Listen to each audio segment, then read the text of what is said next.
Mark chapter 3.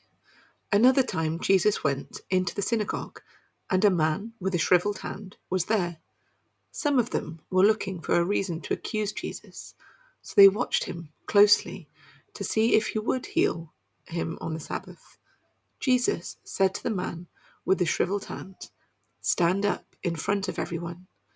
Then Jesus asked them, "Which is lawful on the Sabbath, to do good or to do evil, to save life or to kill?"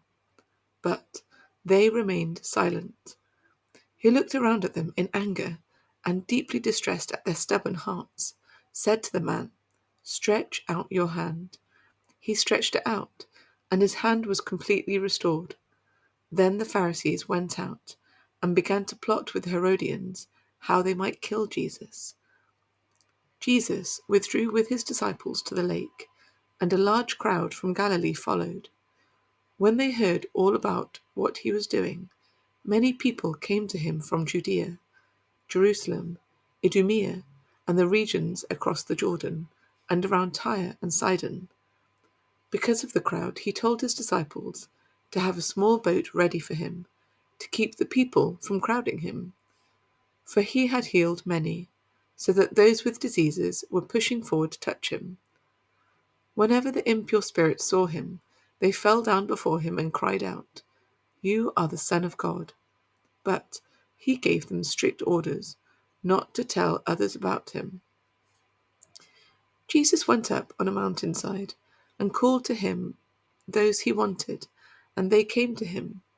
He appointed 12, that they might be with him, and that he might send them out to preach, and to have authority to drive out demons.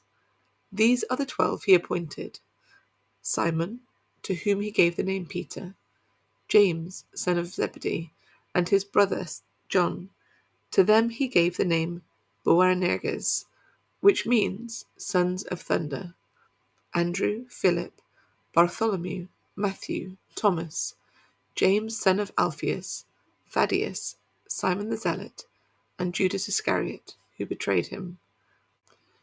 Then Jesus entered a house, and again a crowd gathered, so that he and his disciples were not even able to eat.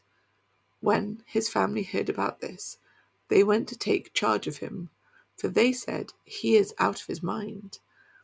And the teachers of the law who came down from Jerusalem said, "He is possessed by Beelzebub. By the prince of demons he is driving out demons." So Jesus called them over to him and began to speak to them in parables. "How can Satan drive out Satan? If a kingdom is divided against itself, that kingdom cannot stand. If a house is divided against itself, that house cannot stand.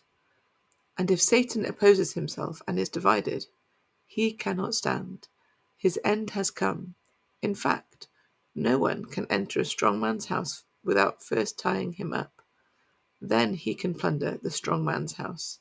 Truly, I tell you, people can be forgiven all their sins and every slander they utter, but whosoever blasphemes against the Holy Spirit will never be forgiven, for they are guilty of eternal sin." He said this because they were saying, "He has an impure spirit." Then Jesus' mother and brothers arrived. Standing outside, they sent someone in to call him.